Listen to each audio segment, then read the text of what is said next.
Now, Sports Talk with Brodes. Here's Hunter Brody.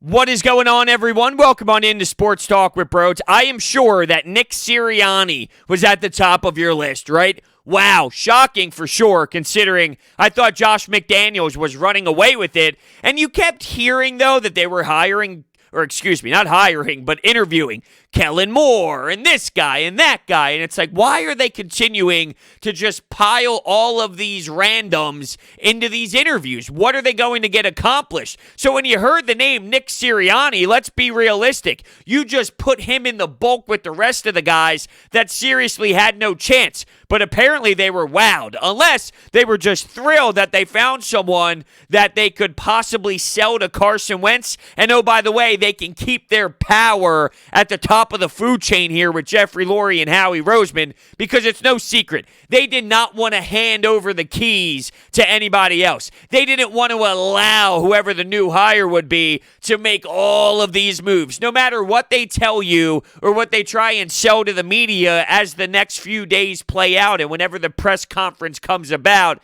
He is not hiring who he wants to. This is still a Howie Roseman and Jeffrey Lurie show. Maybe John Dorsey's in the mix a bit more with some decisions, but in terms of the head coach having all of this say, I think they got what they wanted with a young guy that doesn't have a big resume, so he can't force his own hand and demand a lot. And also, Carson Wentz plays a huge role in this decision. You know, we're hearing all over the place that Jeffrey Lurie and Howie Roseman entered these interviews with the mindset of, hey, Carson Wentz better be at the top of your list of things to get accomplished. You better fix Carson Wentz because we're rocking and rolling with him. And ultimately, I think that's one of the reasons why Deuce Staley was not the end result, which is a shame because I don't know if the best idea in the world is you have to find a head coach just based off the quarterback. It might work out in their favor, and they did put themselves in this position because of the financial issues and the contract, but realistically, it would be stupid. It would be such a flawed way to approach interviews if you ruled out everyone that wanted to go with Jalen Hurts, because you could be passing up on a very strong mind and a very great schematic coach that leads men because, well, Carson Wentz. Even though I think the best thing for this franchise is figuring out how to get Carson Wentz to bounce back, going into interviews, I think the smartest thing would be have an open mind. Talk about things. Have some dialogue. Hear the other guys out. Oh, so you think Jalen Hurts is the answer? Why is that? You know, Deuce, apparently what's being reported is he thought the organization babied him way too much. He was done with it. Well, what if Deuce Staley was the guy? And I'm not claiming that I absolutely think he is because, well, it wasn't like he was calling plays. And if he's the head coach, are you going to get an offensive coordinator in here? You're going to have to find the perfect match. And I'm not saying I would have been against that. I would have been fine with Deuce. But there's a lot to unpack here at the end of the day, right? There's so much information and there's so many questions. The Deuce thing is really intriguing in terms of discussion because there were a lot of players very vocal about him becoming the guy. And I would imagine that the professionalism of these players, they're not just going to say, you know what, I don't want to work hard for Nick Sirianni just because Deuce wasn't hired. I would imagine the professionalism comes in. There was a point where Doug Peterson got hired, and I'm sure there were some going, who's this clown? And then by year 1, year 2, year 3, year 4, they were ready to die on the hill, and they loved everything he brought to the table. So why judge him just because he's not another head coach? I can't imagine that happening. I'd be baffled. Although, with the way this country is right now and how divided it is, sometimes people don't give the other chance a time of day. So we'll see. By the way, we are broadcasting live from the Manscaped Man Cave. Get 20% off and free shipping with the code BROD at manscaped.com. You have to check out their Lawnmower 3.0. It's the best razor on the market. Their Weed Whacker. It's their ear and nose hair trimmer. It's so smooth. They have anti-chafing boxers, ball deodorant, ball toner. I use all of these products, and it is outstanding. You want to make sure that below the belt is crisp and clean, and it absolutely impacts what happens happens in the bedroom with the significant other. So once again, promo code BROD at manscaped.com, 20% off and free shipping. All right, so I'm cautiously optimistic, but I'm intrigued. It's kind of funny to say this. You fire Doug Peterson to hire Doug's past assistant. That's what you did. Frank Reich was Doug Peterson's assistant. You hired his assistant. Isn't that so wonky? Doug Peterson wins a Super Bowl. Yeah, let's hire Frank Reich's assistant.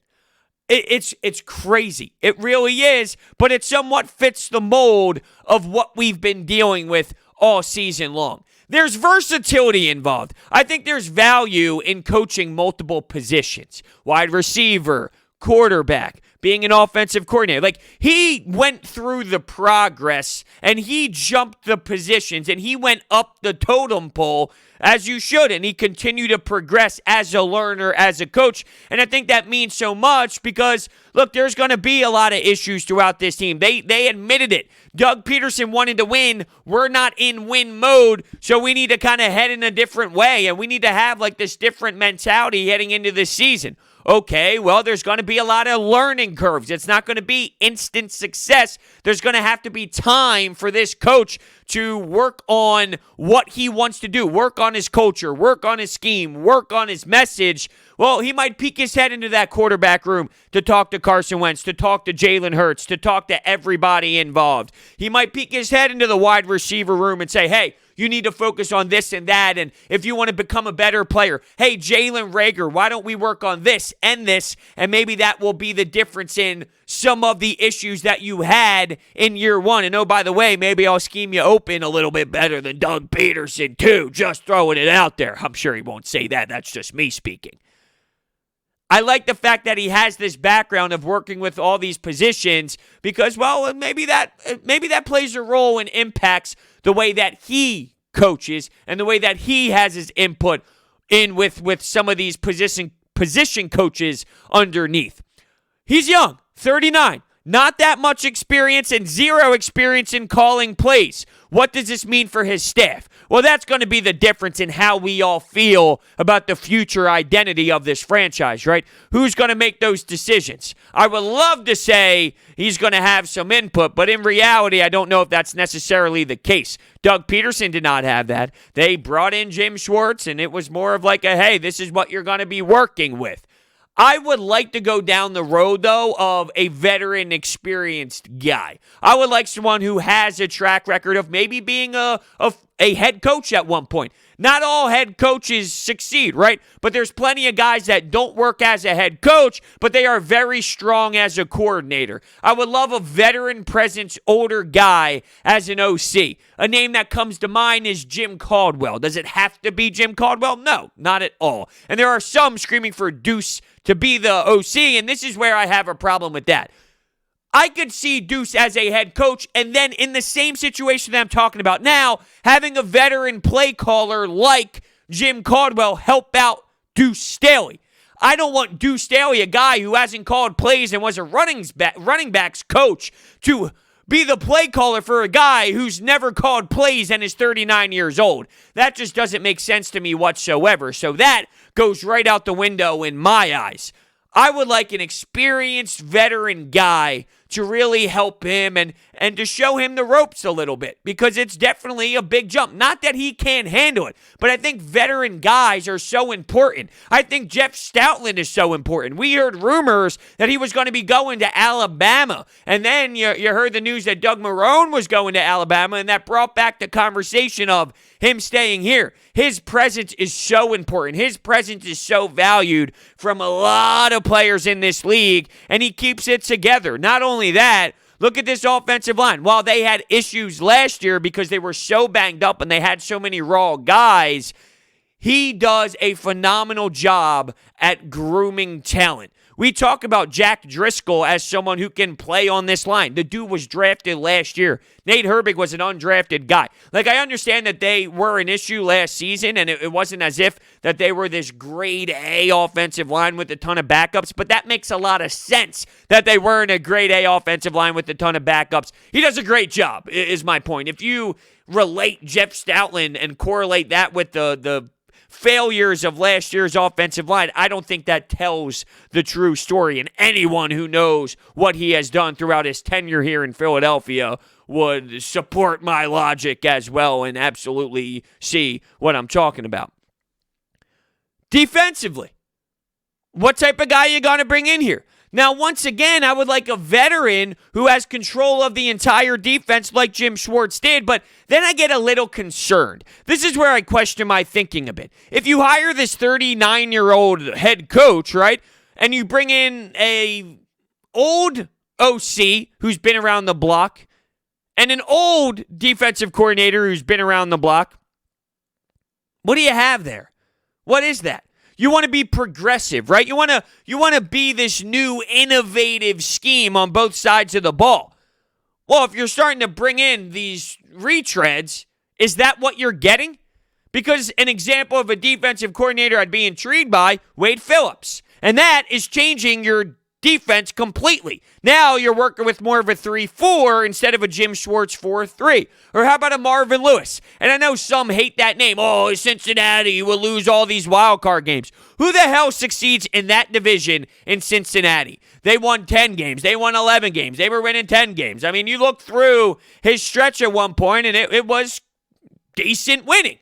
Now, once again, it's the Cincinnati Bengals. You need to add context there. He was there for a long time. Now, he had poor seasons, but as a DC, I wouldn't be against it. But I am also questioning if bringing in old guys on both sides of the ball as coordinators with a 39-year-old head coach, is that somewhat deflating what the purpose is, to get younger, to get innovative, to get new, to kind of live up with this new times of what you got.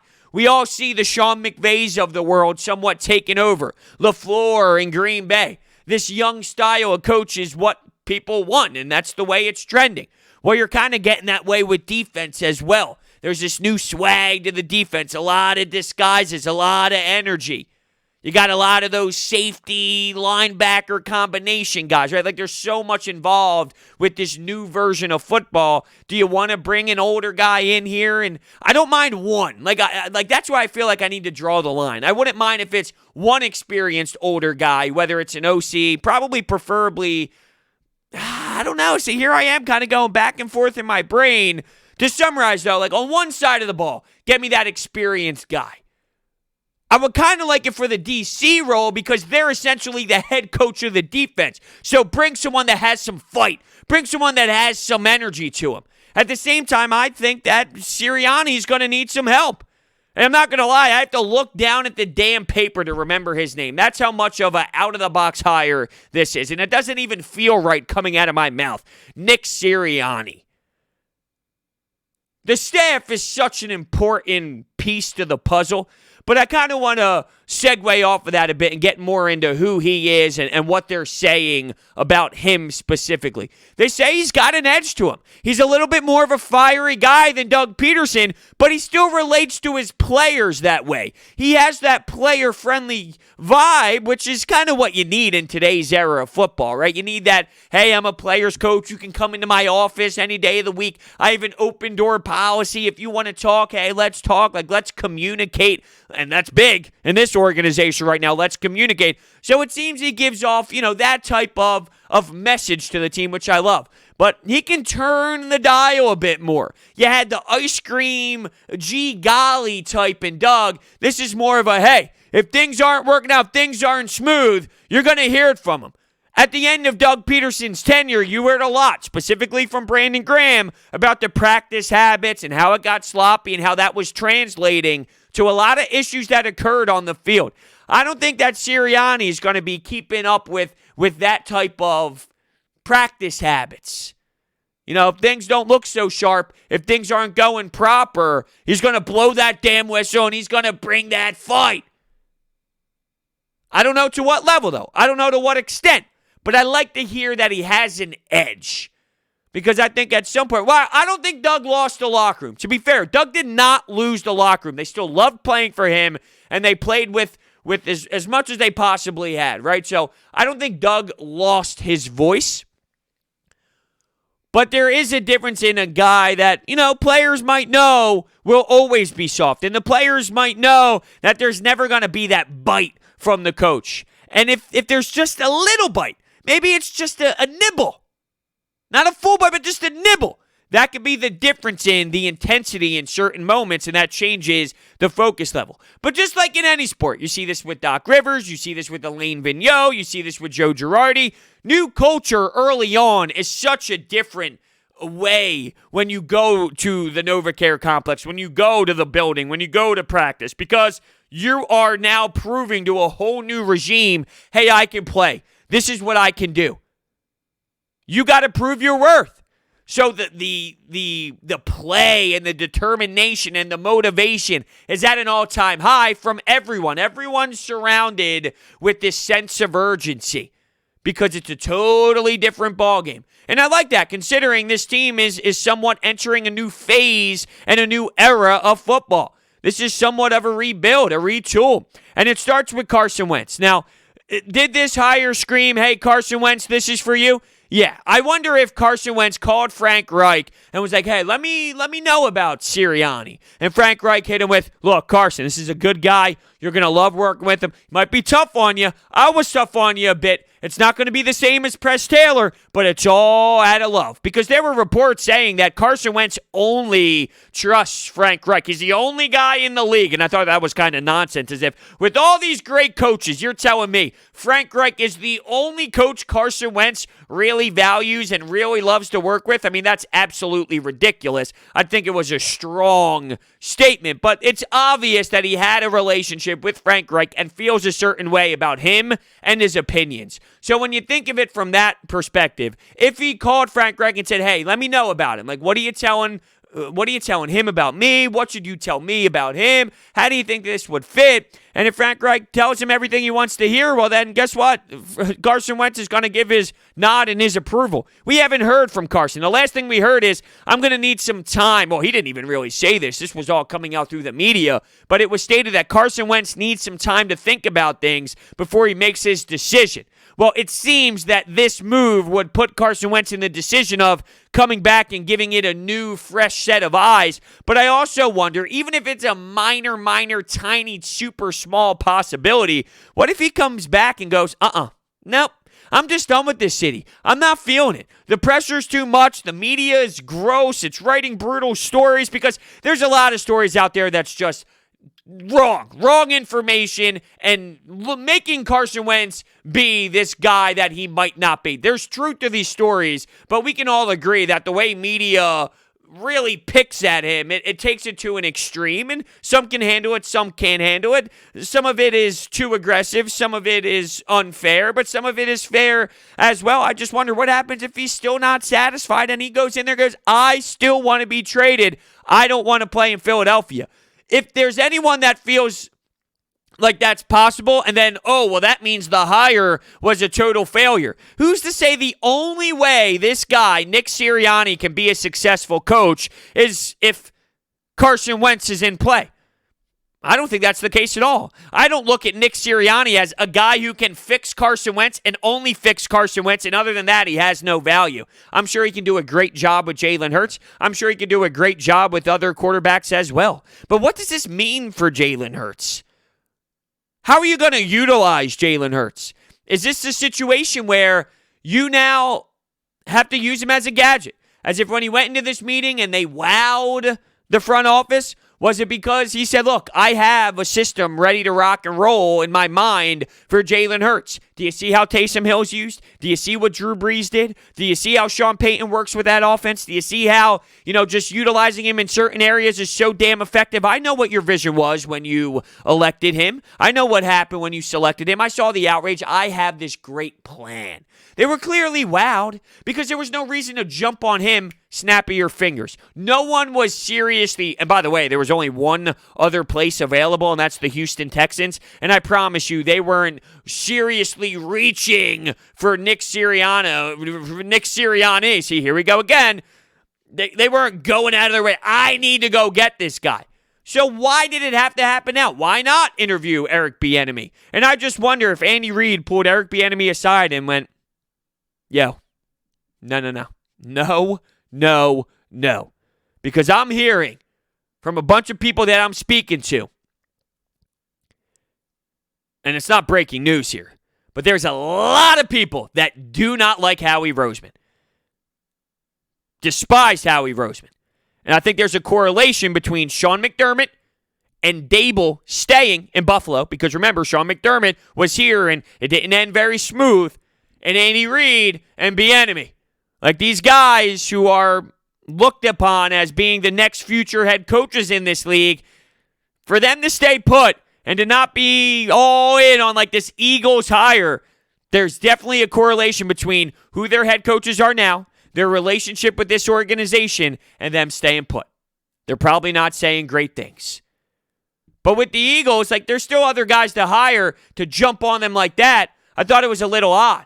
But that's where I tie Bieniemy and Andy Reid having a conversation behind closed doors going, maybe you shouldn't head in that direction. Because what do you have to lose if you waited? I'm telling you, the Houston Texans were not jumping, ready to go, ready to just pick Nick Sirianni off the streets and steal them from the 76ers, from the Philadelphia Eagles. I don't even know what sport this guy plays. I think he's a power forward. Can he play point guard? Can he play Ben Simmons' position? Can we move Ben Simmons to the bench? I didn't have to do that. Come on, Brodes. You're better than that. You're right. How about I tell you about my friends over at DraftKings right now? Okay, I will. DraftKings has this awesome deal going. The return we've all been waiting for is finally here. UFC's most notorious icon is stepping back into the octagon this Saturday. Be sure to check out DraftKings Sportsbook, the official sports betting partner of the UFC, for a shot to turn $1 into $257. That's right. New users can bet $1 on McGregor to win by knockout in the first round, and if he does, you'll be cashing in $257. Bet a little, win a lot. It's that simple. While we're all excited for this weekend's premier UFC fight, let's not forget football is in the midst of their playoffs, so head to the app to check out all their great playoff promotions. Download the top-rated DraftKings Sportsbook app now and use promo code BRODES when you sign up to turn $1 into $257 if McGregor wins by first-round knockout. Place your bet and watch the fists fly this weekend. That's code BRODES for new players to get $257 if McGregor wins by first-round knockout. For a limited time, only at DraftKings Sportsbook. Must be 21 or older. Pennsylvania only. Restrictions apply. Partnership with Meadows Racetrack and Casino. See DraftKings.com/sportsbook for details. Gambling problem? Call 1-800-GAMBLER. Now, we had Sal Paolantonio on the Sports Bash today breaking down the news, and he mentioned John Dorsey. And he really did throw out there that, hey, this could have been a John Dorsey move based off of, just John Dorsey stepping in and Howie Roseman's role, and, he's being a consultant up there in the front office. He kind of alluded to, hey, maybe this is being more of a John Dorsey thing. Look, I don't know what to do with that information. I'm not saying it is. I'm not saying it isn't. I just wonder, this power struggle that we all speak about that they had last season, what does this move mean for that? Is it still there? Is it not there because Doug Peterson was that problem to them?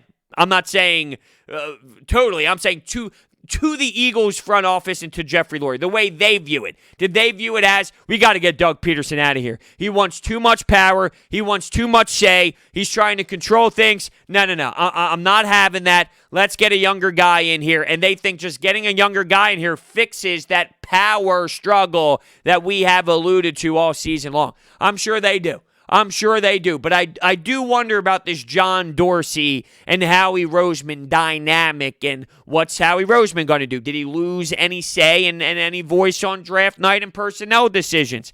Are they trying to maneuver John Dorsey in there a little bit more, a little bit heavier? Because he has made good decisions. Pat Mahomes, one of the reasons why Pat Mahomes was in Kansas City is because of John Dorsey. Baker Mayfield, although he's limited, what the Browns are doing right now is a huge say, and it's a huge I guess I should say, one of the reasons why the Cleveland Browns are having so much success and their roster that's put together right now is because of John Dorsey. That's kind of what I'm trying to get out here.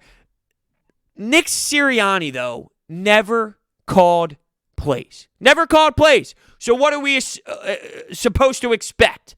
Now, apparently, Frank Reich is claiming he was big on game planning. And when you look at their scripted plays with the Colts, they were strong. They were successful. And if he was a part of that, hopefully that transitions to something he does here, which is these scripted plays early on. There's rhythm, there's flow.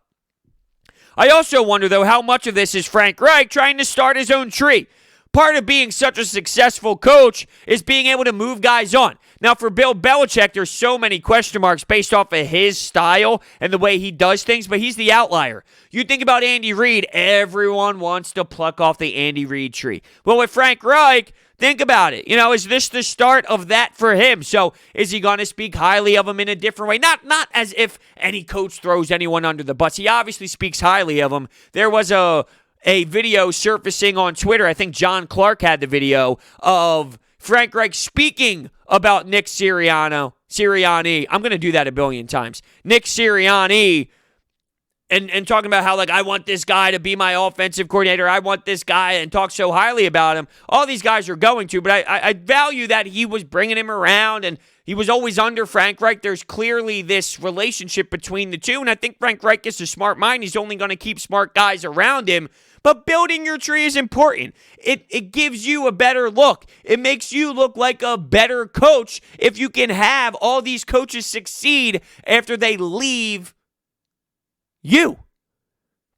So how much of this is Frank Reich ready to make a statement going, yeah, I can do this. Yeah, you talk about the Andy Reid tree. Let's start talking about the Frank Reich tree. Saying his name, though, it's so weird to me.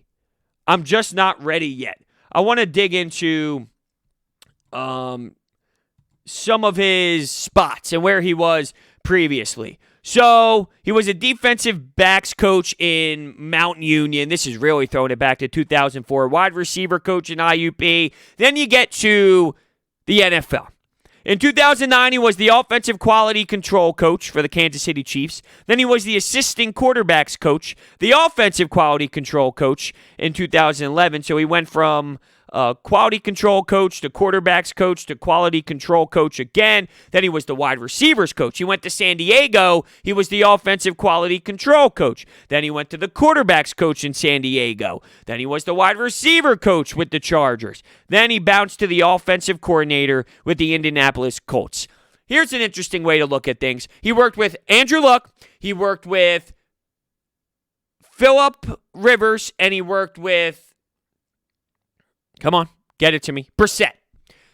3 different quarterbacks, 3 different styles, and it seemed like the offense was built around them. Now, did they have insane, unbelievable results with all of these guys? No, I can't make it seem like they were just flat out unstoppable and lethal, but I think you can look at that and at least have some optimism that he can build a successful style based off of personnel. It doesn't matter who, it doesn't matter what. Let's look at the talent. Let's look at what you have, and let's build our scheme based off of that. That shows me that you can adapt based off of personnel. And I really hope that plays into fruition here when we talk about the run game, because Doug Peterson flat out did not utilize the run. In Indianapolis, you had Marlon Mack, you had Jonathan Taylor, which was a fun story. So you had these 2 backs, which is a lot different than Miles Sanders and Boston Scott.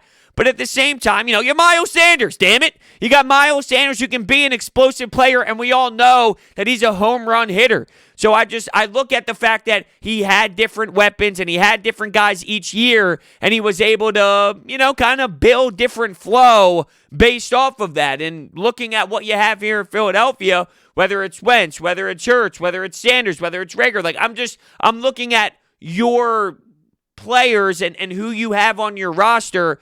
Can he build a mold and can he form something successful based off of looking at his track record and go, well, he's had different unique styles before. It's not like Andrew Luck replicates Phil Rivers, and it's not like Phil Rivers replicates Brissett. They're all different. They all got their own style of play. So it was built based off of that. That's what I love. There's videos of him. I mentioned Frank Reich. There's videos of him mic'd up. And he's looking around practice, talking to the guys. Like, he's got that swag, that relationship, that cool, mentality with the players. But I also like the technique of, how he's approaching them and how he's keeping it loose, yet you're teaching them something significant in the moment as well. It's a loose style, but I mentioned that edge. I didn't see too much of the edge in the video. It was a very short clip of him being mic'd up, but I think that shows you the player-friendly side. I'm sure there'll be the moments where you can nitpick and go, oh, right there. That's the edge we were talking about. That's that switch that we all anticipated at the time of the hire. You'll see it in moments. If it's in there, of course, that is. If it's in there, you will see it at moments. Am I afraid that they got the puppet? Sure, I'm afraid that they got the puppet, but, I think that cautiously optimistic is a good way to kind of describe the right feeling, at least in my opinion. I think the right feeling is cautiously optimistic. Now, Jeff McLane got some insight from somebody who is in the NFL, and I'll read you the quote. Now, keep in mind Jeff McLane's agenda. I don't know if I've ever seen Jeff McLane write something positive about the Philadelphia Eagles. I actually want to go back to the night they won the Super Bowl, and I want to read his piece to see how he destroyed everybody involved in the organization, because that's all he ever does. So take this with a grain of salt. But I bring this up because, I'm not saying beat reporters are bashing the hire. I think that there's some question marks surrounding it because, just as I've been alluding to, no one really knows. You have no clue. You don't really have much to base this off of. What I just told you about the three quarterbacks and all, I'm reaching a little bit, but you have to reach because he has no history of calling plays. He has no history of being a head coach. He doesn't have that much of a history. That doesn't mean it's automatically a bad hire, but we don't know what to base this off of. So right now it's a lot of question marks. There's some intrigue, but here's Jeff McLane, who said, from an NFL source familiar with Sirianni's credentials as a head coach, good guy, solid candidate, fairly smart, but not super smart. Concern is he is likely to top out at a B-level coach for a team that's in the mix to make the playoffs, but not a real Super Bowl chance. Low drama, even keel. Now, keep in mind, this is from an NFL source familiar with Sirianni's credentials as a head coach. To me, what is that saying? His credentials as a head coach, no one knows. So this guy familiar with it, is anyone familiar with it? That's where I have an issue with the quote. That's him trying to stir the pot. And I like Jeff McLane because he's willing to talk the sources and all, but he has his agenda. He keeps it one way. We had Rob Motti on the Sports Bash, and he said this perfectly, and I heard Mikey Miss say the same thing with his journalistic view because we all know he's had a journalistic background. Jeff McLane's piece about Carson Wentz, hit piece. It was targeted towards one direction. If you wanted to counter that piece with sources inside the locker room saying the complete opposite, with coaches in the locker room saying the complete opposite, with ex-players, with scouts, with anyone surrounding the organization and knowing Carson Wentz, you can find a story that would write the complete opposite of what Jeff McLane put out the other week about how he's uncoachable and a pissing match and this and that.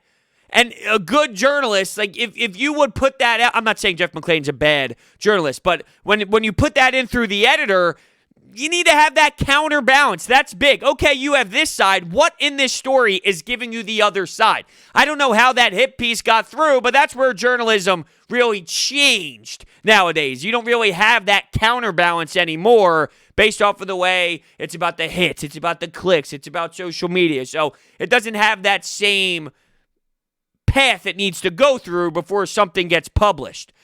With this, it's sort of the same thing. All right, so your NFL source familiar with Sirianni says that, B-level, not so much a Super Bowl coach. Well, I bet you can find a guy that says the complete opposite because no one's familiar with who this head coach is going to be. That's where it bothers me. I like that Jeff McLane's willing to go out there and write some opinionated stuff that could be a little bit brutal and then target some guys. But at the same time, I think he goes overboard, and you need to realize that with a lot of the stuff you read from him.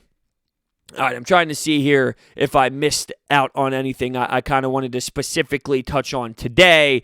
Look, it's very raw. It's very new. We're still all learning, so we're going to continue to discuss this topic. I have the Anytime Hotline, which blew up with a ton of reactions. I wanted to just discuss it myself first. I'll react to your reactions in a future podcast. If you haven't had the opportunity to leave your thoughts, the phone number is 856-442-9805. You can call in now and throughout until I make that podcast, so get your phone calls in. I can't wait to hear. But yeah, like we're all just kind of studying this and digging deep and trying to find some research on what we can learn from who Nick Sirianni is.